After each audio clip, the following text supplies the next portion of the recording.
요한복음 1장 35절에서 42절까지 함께 보겠습니다. 35절에서 42절입니다. 또 이튿날 요한이 자기 제자 중 두 사람과 함께 섰다가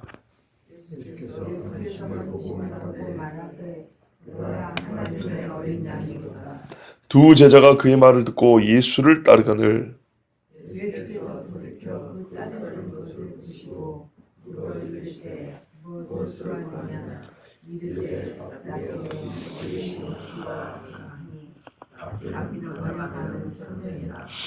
예수께서 이르시되 와서 보라. 그러므로 그들이 가서 계신 데를 보고 그날 함께 거하니 때가 10시쯤 되었더라. 요한의 말을 듣고 예수를 따르는 사람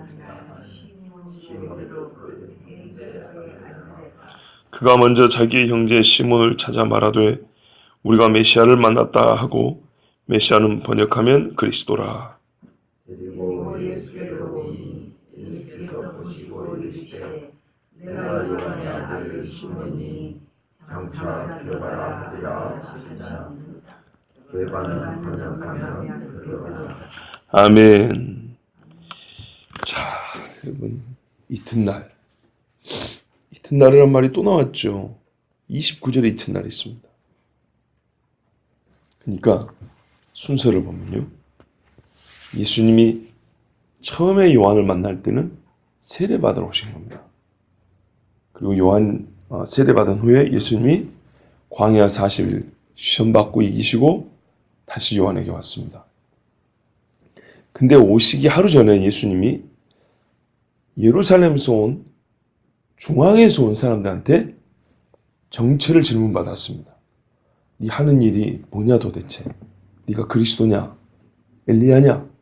아니면 그 선지자냐? 막 이렇게 질문을 받으니까 나는 그런 사람이 아니고 이사야 선지자가 말한 대로 광야에 외치는 자의 소리일 뿐이다.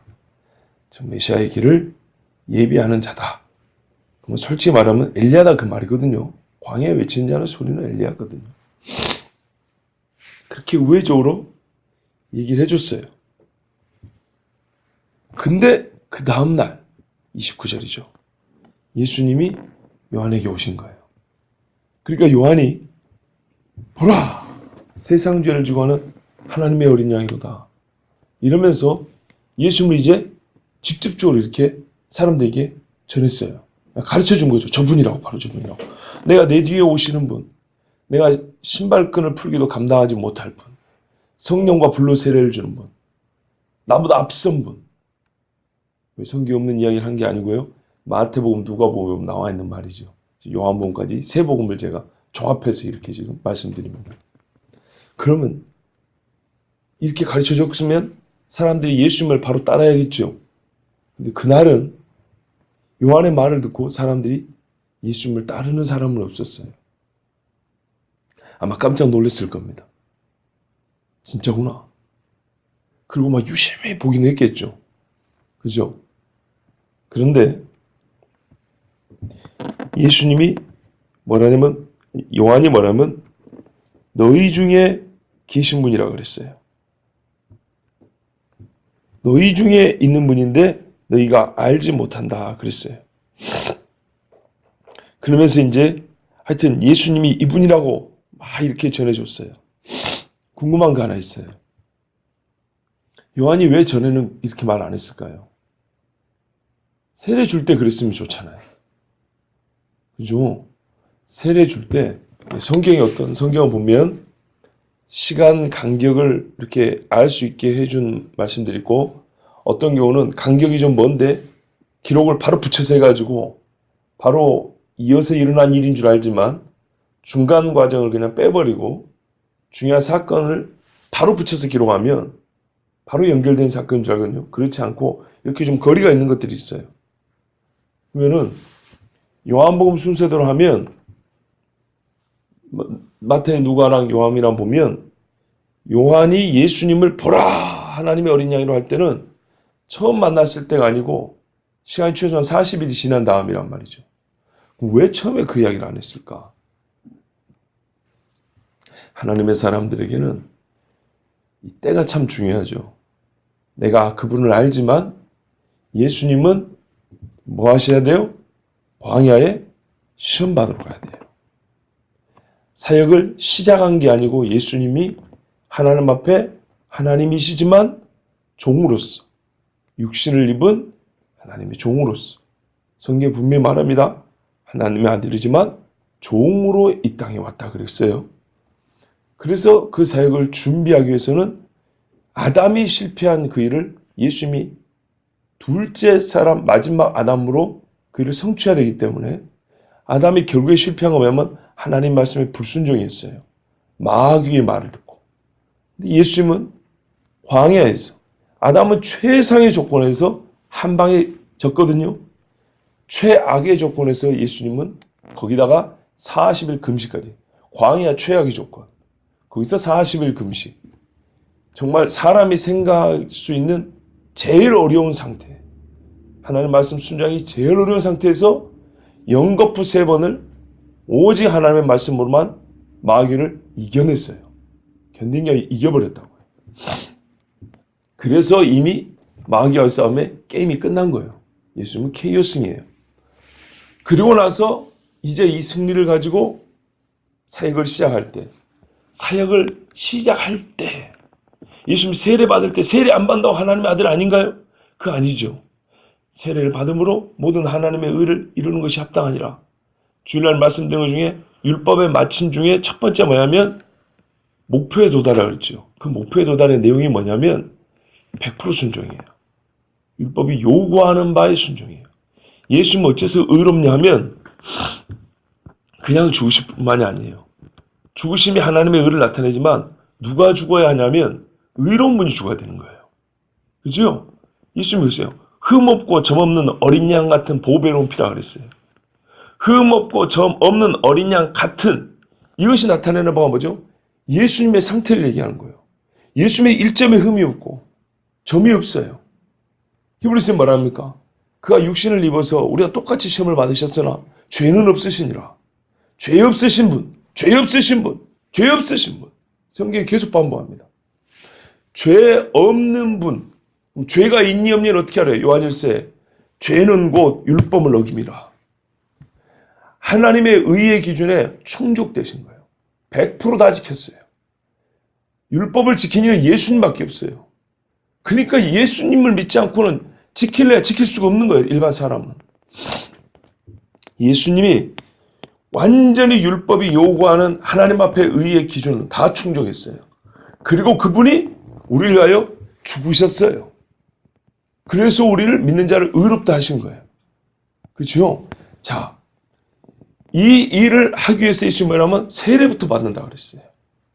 하나님의 종은 공적인 하나님의 임명이 있어요. 구약의 선지자 중에 안수 안 받은 사람 어디 있어요? 구약의 제사장 중에 안수 안 받은 사람이 어디 있고 왕들 중에 안수 안 받은 사람 어디 있냐고요. 그런 사람들은 우리식의 표현으로 삭불합니다. 성경에는 그렇게 하게 돼 있어요.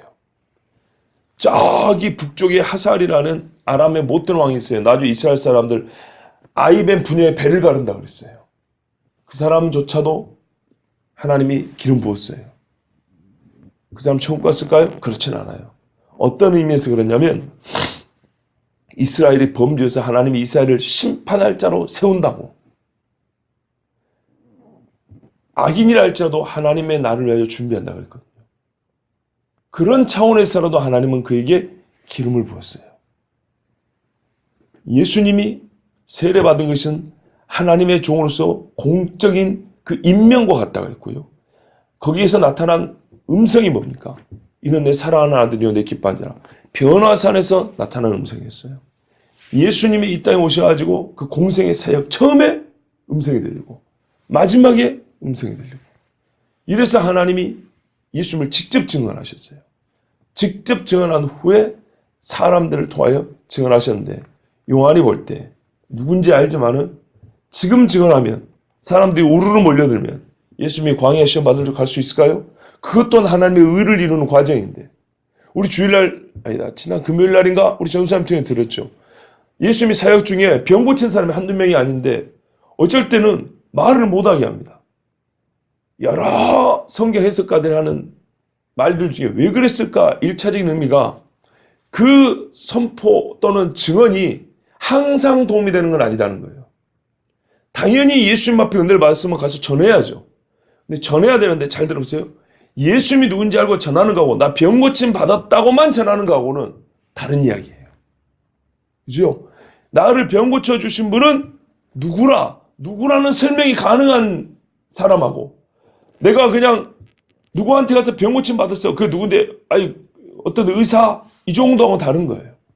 그분의 정체를 설명할 수 있는 거하고 그냥 나는 이름 석자 예수라는 사람한테 병 고침 받았어. 이거하고 나를 병 고쳐주신 예수는 이러이러한 분이야. 성경에 예언된 메시아야. 이렇게 말할 수 있는 거하고는 천지 차이예요. 그렇죠. 자세한 내막은 알 수 없으나 어떤 얘기는 예수님이 허락했지만 어떤 얘기는 금한 경우가 있어요. 그렇다면 세례막 받을 때 요한은 알아요. 다 봤거든요. 그죠? 본인 말이 그 말이잖아요. 나 그때 알았다고. 그렇지만 그때는 보라 이분이라고 말하지 않았어요. 참 지혜로운 종. 때를 알았어요. 지금은 사람들이 막 예수님 앞에 몰려들어가지고 예수님을 막 귀찮게 할 때가 아니에요. 지금 예수님이 어떻게 해요? 세례받고 난 다음에 광야에 성경에 보면 성령에 이끌려. 성령이 끌어갔다 그랬어요. 성령의 사람들은 성령이 하신 일을 알거든요. 그래서 요한이 그때는 잠잠했어요. 그러나 이제부터 예수님은 본격적으로 사역을 시작한 줄로 알았기에 이때부터는 직접적으로 외쳤어요. 더욱 놀라운 거는 예수님이 다른 데 가셔가지고 사역을 시작하면 되지. 뭐하러 요한에게 왔을까요? 그 이유가 오늘 본문에 드러납니다. 자, 요한에게 29절을 보면 다시 오셨잖아요. 근데 요한에게 이번에 와서 세례받으러 온 게 아니고 그냥 요한 앞에 나타나셨어요. 그랬더니 요한이 뭐라 그래요? 직접적으로 말하죠. 보라 이분이라고. 내가 전에 말했던 분이 이분이라고. 어떻게 알았다고? 아, 내가 세례 줄 때 하나님께서 성령이 임하는 그분이 메시아라고 말했다. 이래서 증언했죠. 그죠? 하나님께서 뭐라 그러냐면요. 요한이 맨 처음 나올 때 우리 1장 앞부분에 보면 이는 이 생명의 말씀 빛에 대하여 증언하는 자라 그랬죠. 근데 여러분 만약에 세례 주고 예수님이 다른 데서 사용하면 사람들은 더 헷갈렸을 거예요. 그리고 하나님 말씀의 성취가 이렇게 딱딱 맞아떨어지질 않았을 거예요. 성취가 안 된 건 아니지만. 왜냐하면 회개의 세례 자체가 예수님을 증언하는 방식 중에 하나니까 그것이 성취가 안 된 건 아니지만 뭐라 하면 성경에는 이 요한이 예수를 증언하는 자라 그랬어요. 그죠? 그러면 요한을 통해서 직접적으로 예수님을 이렇게 딱 사람들이 가리켜서 이분이라고 말하는 것. 이것이야말로 진짜 성경의 성취 아니겠습니까? 그렇죠? 그래서 요한 앞에 나왔어요. 예수님은 그 누구보다 예수님을 사랑하고 예수님을 아는 자를 통해서 증언을 받고자 나오신 거예요. 하나님 말씀이 성취가 있어요. 세례요한이 복중에 있을 때부터 하나님 뭐라면 나는 너를 통해서 내 아들을 증거하겠다 그랬어요. 다르게 표현하면 하나님 자신으로 말하면 나는 요한 네 입을 통해서 증언을 받고자 하노라. 하나님이 그렇게 말씀하셨어요. 그래서 나오신 거예요. 요한에게 나를 증거할 수 있는 첫 번째 기회를 준 거예요. 직접적으로. 감히 인간 중에 하나님을 세례할 수 있는 그런 권한을 주기도 하고 그 입을 열어 예수님을 직접적으로 사람들에게 말할 수 있는 권한과 기회를 주신 거예요. 이 요한은 얼마나 큰 복을 받았는지 몰라요. 그가 비록 메뚜기와 석청을 먹고 살았어도 광야에 거했어도 예수님을 이 수많은 죄인들 앞에 직접적으로 처음 증거할 수 있는 진짜 증언자가 되고 진짜 외치는 자의 소리가 됐어요. 그죠? 회개의 세례와 외치는 자의 소리. 보라! 이 사람이로다. 이렇게 외치게 됐어요. 하나님의 말씀은 빈틈이 없어요. 그런데 성경이 또 뭐라 합니까? 믿게 하려 함이라. 나를 통하여 그분을 전할 뿐만 아니라 결국은 믿게 하려 함이라. 이랬죠? 예수님이 또 오신 이유가 여기 있어요. 35절에 그 다음날 예수님이 또 나오셨는데 별 일을 안 하세요. 그냥 요한 눈에 앞에 보였어요. 그 많은 무리들 세례받으러 온 무리 중에 어딘가에 앉아 계시고 어딘가에 서 계시는 거예요. 예수님이. 그때 예수님이 또 말을 했어요. 어제도 말하고 오늘도 말해요. 보라, 내가 말한 분이 저분이다. 이렇게 말했어요. 근데 이번에는 공주 앞에서 크게 외치기만 한 게 아니라 옆에 요한의 제자가 둘이 있었거든요. 이 제자 둘한테 말했어요. 저분이 내가 말한 그분이라고. 어제 말했으면 됐지. 아니죠. 항상 말하죠. 그리고 이 제자들은 내가 아끼는 자들이잖아요. 그죠?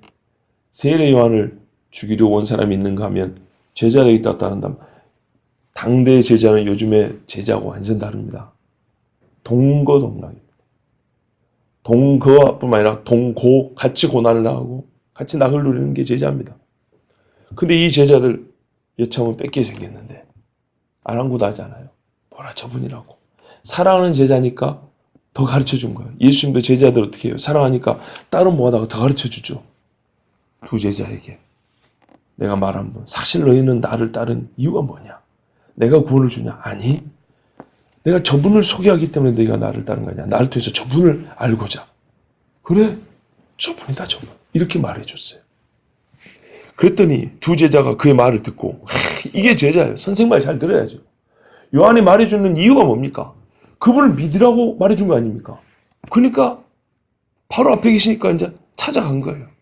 예수님을 따라가요. 따르거늘 이거 뒤를 졸졸졸 따랐다는 말이기도 하죠. 그렇지만 이 말 안에 이미 마음이 어디로 갔다는 거예요? 예수님께로 옮겨갔다는 걸 보여주죠. 요한이 그래서 했잖아요. 신랑의 친구가 즐거워한다. 신부를 취하는 이는 신랑이지만 신랑의 친구가 즐거워하는 이유가 뭐가 있겠냐. 친구니까 즐거워하는 겁니다. 요한은 즐겁습니다. 그 두 제자가 예수님을 따라하는데 즐겁습니다. 제자가 계속 따라오니까 예수님이 묻습니다. 너희가 나를 그냥 따르진 않을 것이다. 보다시피 나에게서 금과 은이 나가는 거 아니고 내가 유명한 사람도 아니고 그런데 이들은 자질이 좋잖아요. 광야에 있던 요한에게는 뭐 있었나요? 그렇지 않죠. 예수님 다 아세요. 이 세상 사람들이 원하는 그것들을 원하여서 나를 따른 거 아닌 줄 알아요. 이들은 결국 영생을 원하는 거예요. 진리를 듣고 싶은 거예요. 예수님 알지만은 맹인에게도 알지만 네가 뭘 원하느냐 그러죠. 이 대답이 귀찮음이 아니라 아주 인격적인 대우예요. 물어봐 주는 거예요. 여러분 안다고 그냥 다 척척척 해준다고 편하기만 합니까? 아니죠. 정감이 없죠. 예수님 물어봅니다. 내가 무엇을 원하느냐? 이들의 원함이 아주 소박하고요. 순수하고 참 주님을 기쁘시 합니다. 선생님 어디 계십니까? 훗날인가 보면 예수님을 따르고자 하는 어떤 이들이 있었죠. 예수님이 이렇게 말합니다. 여우도 굴이 있고 참새도 보금자리가 있다.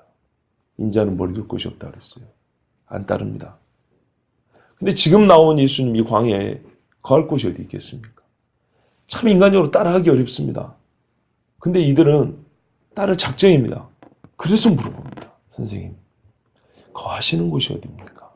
이 광야에 거하는 데가 어디 있겠어요? 뭐 얼마나 좋은 자리가 있겠어요?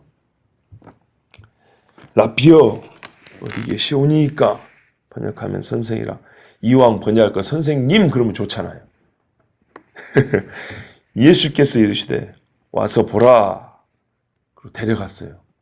예수님이 머무시는 거처를 데려간 거라고요. 이게 어디죠? 광야입니다. 광야. 요단강 베다니 그랬지요. 28절 보세요. 이 일은 요한이 세례 베풀던 곳 요단강 건너편 베다니에서 일어난 일이라. 성경 보면 요한이 항상 여기서만 세례를 준 건 또 아닌 것 같기도 해요. 주로 여기서 세례를 줬는데 이 지역을 기준으로 했을 때 예수님은 이 근처 광야 또는 이 근처 어디 동네 어딘가에 거처가 있으셨다는 얘기입니다. 자, 그러나 거기가 부잣집이라거나 사람들이 함께 거할 만한 그런 넓은 방을 예수님이 준비해 놓고 그러기는 어려웠겠죠. 어쨌든 초라했을 것이고 누추했을 것이다. 왜냐하면 예수님이 그랬잖아요. 인자는 머리 둘 곳이 없다라는 게 예수님의 공생 사역 내내 예수님이 거처하는 곳에 대한 예수님 설명입니다. 때로는 밤에 맞도록 기도하고 때로는 배에서 주무시기도 하고, 때로는 이 들판에서 주무시기도 하고 그랬습니다. 자, 이렇게 해서 와서 보라 했더니 이 두 사람이 와서 계신 데를 보고 그날 함께 가니, 이게 무슨 말일까요? 때가 10시쯤 되었더라. 여러분, 이 말씀이 어떻게 보이십니까? 이 사람들이 딱 보고 여기군요. 그리고 간 게 아니고 여기입니까? 하고 거기 앉아서 얘기도 좀 하고 선생님의 가르침도 좀 듣고, 그때가 시각으로 10시쯤이다. 우리 시간으로 하면 보통 6시간을 보탠단 말이에요. 그만 4시쯤, 오후 4시쯤 되었더라. 그런 말로 보이죠. 그죠? 근데 이 말은 그보다 조금 더 갑니다. 여기 보면 그날 함께 거하니는 같이 잤다는 얘기입니다. 그냥 보고 갔다는 얘기 아니고 거하니, 그날 오후 4시면 이스라엘 사람들은 거의 저녁이죠. 5시 되면 하루 일과를 마친다 그럽니다. 6시 되면 하루가 넘어간다 그러죠. 이 사람들은 예수님과 그날 같이 거기서 잔 겁니다. 때가 10시쯤이었더라. 우리 번역이 좀 말의 뉘앙스가 조금 그걸 잘 못 나타내요. 이렇게 해야 돼요. 그들이 거기서 예수님과 함께 그날 함께 머물렀으니 때가 한 10시쯤 되었기 때문이다. 이미 늦은 시간이란 말이죠. 하루 일과를 마칠 시간쯤 됐는데 그날 그들이 예수님과 함께 대화도 하고 말씀도 들으면서 함께 잤다는 거예요. 사도행전에 보면 가룟 유다의 빈자리를 채울 때 베드로가 하는 말이 뭐냐면 세례 요한의 세례로부터 지금까지 우리와 함께 앉아 그랬어요. 복음서에 보면 예수님을 따르던 제자가 상당히 많습니다. 그 중에 내가 하늘로부터 내려온 만나라 할 때 많이 떨어져 나가버렸고요. 어렵다 이러면서 떨어져 나가버렸고요. 그리고도 남아있는 사람도 있었는데 성경에 보면 그 중에 12를 택하사 사도라 이렇게 했다 그랬어요. 그 외에도 있었어요. 더러. 그래서 베드로가 우리와 같이 함께 하던 사람들 중에 뽑아야 한다라고 추천을 받았는데 그 추천자들 중에 최후 2명이나 있었죠. 그 중에 하나 제비 뽑아 마띠아를 뽑았다 이렇게 돼 있어요. 자, 근데 이 두 제자 중에 한 사람은 나오는데 한 사람은 그게 누군지 잘 모르겠어요. 그죠? 자, 이렇게 해서 예수님과 세례 요한의 때로부터 사도들은 기본적으로 세례 요한의 때로부터 예수님과 함께한 자들이구나. 하나님 말씀 정확해요. 자, 이래서 두 사람이 예수님과 그때부터 제자들과 함께 했는데 40절에 보면 요한의 말을 듣고 예수를 따르는 두 사람 중에 하나는 시몬 베드로의 형제 안드레라. 안드레가 최초의 제자였던 거예요. 참 훌륭하죠. 여러분, 훗날 이름으로는 안드레가 앞서지 않습니다. 그러나 적어도 그런 최고의 제자라고 하는 베드로를 앞질러 예수님을 믿었고 따랐고요. 따른 사람이에요. 베드로보다 하루라도 더 따른 사람이에요.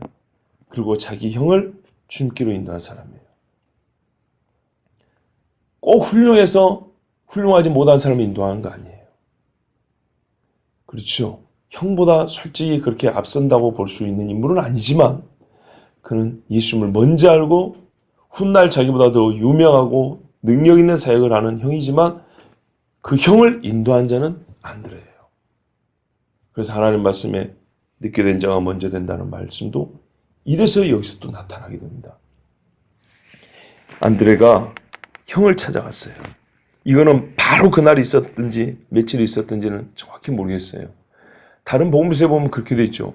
안드레가 시몬 베드로가 주님을 만난 거는 예수님의 사역이 시작되고 시간이 좀 있은 후입니다. 우리가 주님을 만났다 했는데 베드로 처음에 안 믿습니다. 근데 예수님이 설교하다가 베드로의 배를 좀 잠깐 빌립니다. 그리고 고기를 얘기합니다. 깊은 데서 물 내려라. 이러고 나서 베드로가 확 꼬꾸러집니다. 자기 동생 말 안 듣고 예수님 안 믿었던 거 너무 두려운 거예요. 그래서 엎드린 다음에 주여 나는 죄인이로소이다 이렇게 말한 거예요. 듣고 바로 믿어야 되는데 안 믿었거든요. 에이 그런 소리 하지 말라고. 그런데 예수님을 직접 만나고 나니까 자기가 죄인인 게 드러났어요. 자, 이 베드로를 전도한 사람이 안드레입니다. 자, 일단 보십시오. 하나님의 말씀에 요한을 보낸 이유는 예수님을 증언하고 그를 통하여 예수를 믿게 하려 함이라 했는데, 성경 기록으로 공식적으로 요한을 통하여 예수를 믿게 된 사람은 시몬 베드로의 동생 안드레입니다. 두 사람인데 한 사람은 이름이 안 나와 있으니까 모르겠고요. 안드레가 최초로 예수 믿은 사람입니다. 그죠? 근데요, 재밌습니다. 우리가 알고 있는 통념은 뭐냐면 예수님의 모든 제자는 나를 따르라 해서 다 따라온 걸로 아는데, 첫 번째 제자는 그렇게 따라온 게 아닙니다. 먼저 찾아왔습니다. 그래서 이들의 공적을 높이자는 뜻이 아닙니다. 그들이 먼저 찾아온 이유를 말씀드린 겁니다. 요한의 증언을 들었기 때문에 왔다는 겁니다. 그들 속에서 갑자기 막 무슨 막 불이 붙어서 메시아가 어디 있어, 메시아 이런 게 아니고 그들도 요한의 말을 듣고 왔다는 겁니다. 이래서 성경이 성취됐다는 얘기를 하는 것이지 그들이 뭐 스스로 구원을 얻었다 이런 말은 전혀 아닙니다. 그리고 예수님이 공생애를 이제 시작하면서부터는 따르라 따르라고 이제 부릅니다. 하나님께서는 전체적으로 예수님이 불러서 제자를 삼으셨지만 최초의 두 제자는 요한의 직접적인 증언을 듣고 주님을 따르게 됐으니 말씀의 성취고, 그죠? 그러면서 하나님은 과연 그의 종들을 통해 하시는 모든 일, 약속하신 모든 일을 하나님의 말씀 그대로 이루시는구나. 우리가 이걸 분명히 알게 됩니다. 그리고 이 귀한 두 사람은 참 요한을 따를 때나 예수님을 따를 때나 그들이 갖고 있는 이 영적인 자질이라든지 그들의 품성이라든지 이 제자로서의 태도가 참 훌륭하다는 것. 우리가 이거는 뭐 어떤 말할까요? 우리 같은 믿는 사람으로서 이들의 또한 배워야 될 것입니다. 예수님을 따른다는 것은 선생님 어디 계십니까? 하고 그곳에 함께 거하는 것. 이게 뒤에 가면은 우리가 아는 거지만 처음부터 그랬다는 겁니다. 제자는 처음부터 제자 아닌 것과 제자 사이의 간격을 뛰어넘어야 되고요. 제자일 후에는 더욱 자라나는 것입니다. 불신자와 신자는 그 간격을 한 방에 뛰어넘는 거고요. 신자는 그 이후에 자라나는 것입니다. 이들은 이날부터 제자가 된 겁니다. 자, 이래서 안드레가 시몬을 찾아서 말했습니다. 형님, 우리가 메시아를 만났습니다. 말이 정직하죠. 내가 메시아를 만났다는 게 아니에요. 우리가. 그죠? 세례 요한도 예수님 만났고 어제 나와 같이 간 그 사람도 예수님 만났고 나도 만났고, 그러니까 우리가 예수님 만났다. 그리고 더불어 이 말의 뜻은 형님이 지금 직접 보지 못했지만 형님이나 나에게 하나님이 약속한 메시아가 왔다 얘기잖아요. 이렇게 복음을 전했습니다. 데리고 예수님께로 왔습니다. 이때가 시간적으로 어느 정도 간격이 흘렀는지는 정확히 모릅니다. 이때 베드로가 예수님 앞에 왔는데요. 그럼 여기가 지금 요단강 근처 어디라고 했는데 다른 복음을 봐야 알겠지만 지역적으로 어딘지, 이 사람들이 예수님을 만났는데 예수님이 베드로에게 이렇게 말씀합니다. 요한의 아들 시몬아, 그죠? 요나의 아들입니다. 히브리 말 요나. 요나의 아들 시몬. 번역에 따라 시몬이라고도 합니다.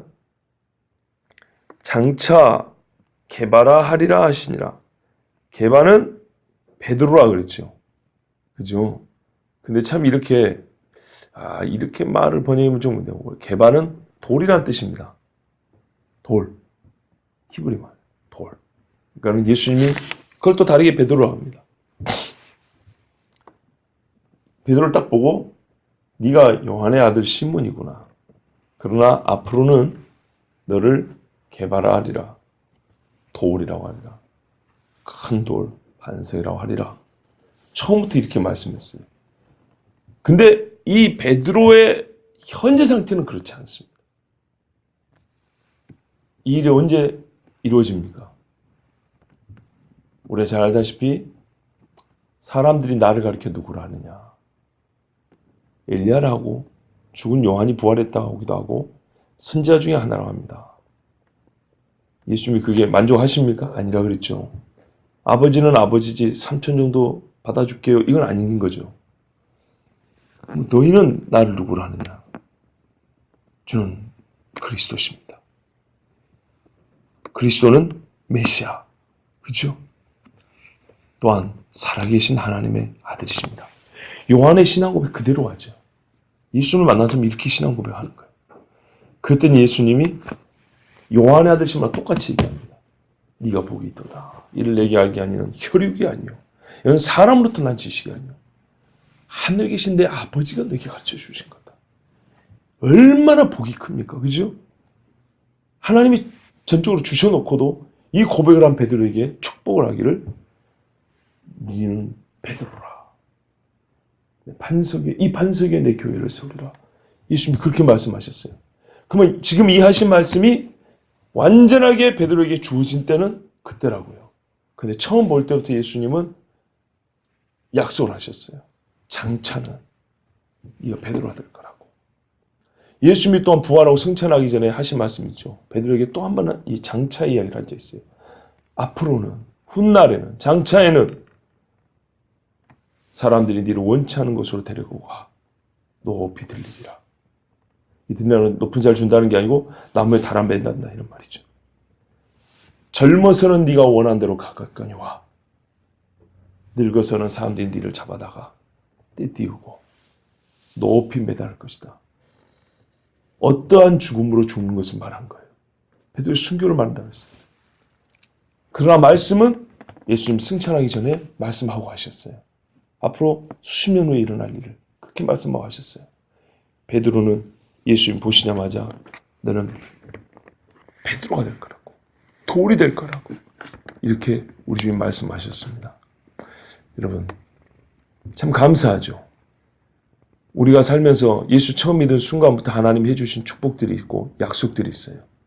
지금 현 상태로 보면 도대체 받을 수가 없는, 감개무량할 수밖에 없는, 그런데 우리 주님이 처음 믿을 때 약속한 게 있어요. 누군가의 기도말이었던, 내가 성경 읽으면서 감동을 받았던, 설교 들으면서 은혜를 받았던, 그런데 예수 믿고 시간이 지나 보니 그 약속이 어느새 내 속에 들어있고 내 주변에 이루어져 있는 것들을 볼 때가 있어요. 우리 주님의 말씀이었던 겁니다. 우리 주님의 약속이었던 거예요.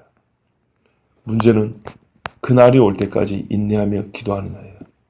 우리에게 주님 주신 장차의 약속 중에 최고가 뭡니까? 내가 다시 오리라. 사람들의 기억에서 잊혀져 가고 우리의 소망의 이유가 되지 않는다고 여러 사람들이 이런 망발을 할지라도 그리스도인들에게는 3일 후에 내가 죽고 다시 살아나리라. 3일 후도 못 기다리는 게 인간이에요. 3일도 못 기다린다고요. 그러나요, 진짜 믿음 있는 사람은 3일이 아니 수천 년을 기다립니다. 장차는 네가 개바가 되리라. 반드시 그랬잖아요.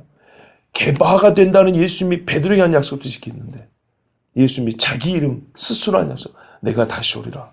안 지킬까요? 반드시 지킵니다. 그리고 그 지키는 약속, 그 약속이 완성되기 전이라도, 중간에라도 우리에게 하나님께서는 나는 잊지 않았다, 너희도 잊지 말라고 계속 징조와 계시 말씀을 주시는 겁니다. 그러므로 여러분 낭망하지 말고 기도하고, 오늘 만난 베드로에게 네가 반석이 되라 약속해 주는데, 예, 하나님 앞에 감사하고 우리 주님 모든 하신 말씀이 이루어질 줄로 믿는 자라면 인내와 감사로 기도로 기다릴 수 있는 우리가 되기를 바랍니다. 요한에게 하신 말씀 오늘 이렇게 해서 다 이루어졌습니다. 기도하겠습니다.